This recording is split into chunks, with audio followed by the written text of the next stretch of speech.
ಉಳಿದ ಬೆಳೆಗಳಿಗೆ ಹೋಲಿಸಿದರೆ ಅಡಿಕೆ ಬೆಳೆ ಲಾಭದಾಯಕ. ಒಮ್ಮೆ ಗಿಡ ನೆಟ್ಟರೆ ಮುಗಿತು.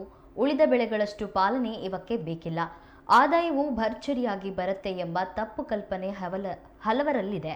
ಆದರೆ ವಾಸ್ತವದಲ್ಲಿ ಅಡಿಕೆ ಬೆಳೆಗಾರರ ಗೋಳು ಒಂದೆರಡಲ್ಲ. ಸುಳಿ ರೋಗ, ಕೊಳೆ ರೋಗ, ಹೀಗೆ ನಾನಾ ಸಂಕಷ್ಟಗಳನ್ನು ಇವರು ಎದುರಿಸ್ತಿರ್ತಾರೆ. ಇವುಗಳ ಪಟ್ಟಿಗೆ ಈಗ ಎಲೆ ಚುಕ್ಕಿ ರೋಗವು ಸೇರ್ಪಡೆಯಾಗಿರೋದು ಅಡಿಕೆಯನ್ನೇ ನಂಬಿ ಜೀವನ ನಡೆಸುತ್ತಿರುವವರ ಆತ್ಮಸ್ಥೈರ್ಯವನ್ನೇ ಕುಗ್ಗಿಸಿದೆ. ಈ ನಡುವೆ ಕೇಂದ್ರ ಸರ್ಕಾರ ವಿದೇಶಗಳಿಂದ ಅಡಿಕೆ ಆಮದು ಮಾಡಿಕೊಳ್ಳುತ್ತಿರುವ ಕಾರಣ ಬೆಳೆಗೆ ಉತ್ತಮ ಬೆಲೆಯ ನಿರೀಕ್ಷೆಯೂ ಹುಸಿಯಾಗಿದೆ. ಕರ್ನಾಟಕ ರಾಜ್ಯದಲ್ಲಿ ಹೆಚ್ಚಿರುವ ಕೊಳೆ ಮತ್ತು ಎಲೆ ಚುಕ್ಕಿ ರೋಗಕ್ಕೆ ರೈತರು ಅಕ್ಷರಶಃ ನಲುಗಿದ್ದಾರೆ. ಕೊಳೆ ರೋಗದ ಕಾರಣ ಅಡಿಕೆ ಉದುರಿ ಹಾಳಾದರೆ, ಹಿಡಿಮುಂಡಿ ರೋಗದಿಂದ ಮೇಲ್ಭಾಗ ಸಂಪೂರ್ಣ ಒಣಗಿ ಅಡಿಕೆ ಗಿಡಗಳು ಸಾಯುತ್ತಿವೆ.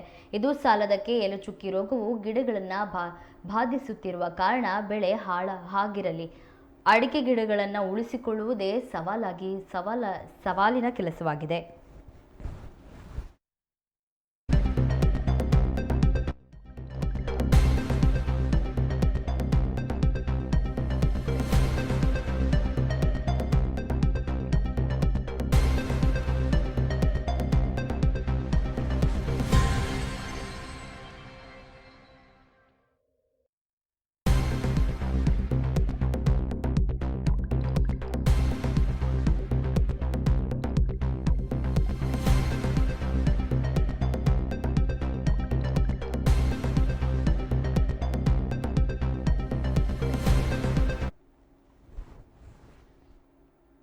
ಮಲೆನಾಡು ಭಾಗದಲ್ಲಿ ಅಡಿಕೆ ಇಳುವರಿ 50%ಕ್ಕಿಂತ ಕಡಿಮೆಯಾಗಿದೆ.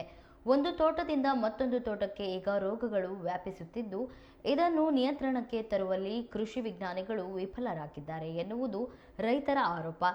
ದೇಶದಲ್ಲಿ ಉತ್ಪಾದನೆಯಾಗುವ 14 ಲಕ್ಷ ಟನ್ ಅಡಿಕೆಯ ಪೈಕಿ ಸುಮಾರು 10 ಲಕ್ಷ ಟನ್ ಕರ್ನಾಟಕವೇ ಉತ್ಪಾದಿಸುತ್ತದೆ. ಆದರೆ 80% ಅಡಿಕೆಯನ್ನು ಬೆಳೆಯುವ ಮೂಲಕ ಸಿಂಹಪಾಲು ಕರ್ನಾಟಕ ರಾಜ್ಯ ಹೊಂದಿದೆ. ದೇಶಕ್ಕೆ ಅಗತ್ಯ ಇರುವಷ್ಟು ಅಡಿಕೆ ನಮ್ಮಲ್ಲೇ ಉತ್ಪಾದನೆ ಆಗುವಾಗ ವಿದೇಶಗಳಿಂದ ಆಮದು ಯಾಕೆ ಎಂದು ರೈತರು ಪ್ರಶ್ನಿಸಿದ್ದಾರೆ. ಕ್ವಿಂಟಲ್ಗೆ 64 ರಿಂದ 65 ಸಾವಿರ ರೂಪಾಯಿವರೆಗೂ ಹೋಗಿದ್ದ ಅಡಿಕೆ ಬೆಲೆ ಈಗ ಕುಸಿದಿದೆ. ಭೂತಾನ್, ಮಯನ್ಮಾರ್, ಶ್ರೀಲಂಕಾಗಳಿಂದ ಕಳಪೆ ಗುಣಮಟ್ಟದ ಅಡಿಕೆ ಆಮದು ಮಾಡಿಕೊಳ್ಳಲಾಗ್ತಿರೋದು ಕರ್ನಾಟಕ ರಾಜ್ಯದಲ್ಲಿ ಗುಣಮಟ್ಟದ ಅಡಿಕೆ ಬೆಳೆಯುವ ಬೆಳೆಗಾರರಿಗೆ ಅನ್ಯಾಯ ಮಾಡಿದಂತಾಗಿದೆ. ಕರ್ನಾಟಕ ಸೇರಿ ದೇಶದಲ್ಲಿರುವ ಅಡಿಕೆ ಬೆಳೆಗಾರರಿಗೆ ಇದು ದೊಡ್ಡ ಹೊಡೆತ ಕೊಟ್ಟಿದೆ ಎಂದು ರೈತರು ಅಸಮಾಧಾನ ವ್ಯಕ್ತಪಡಿಸಿದ್ದಾರೆ.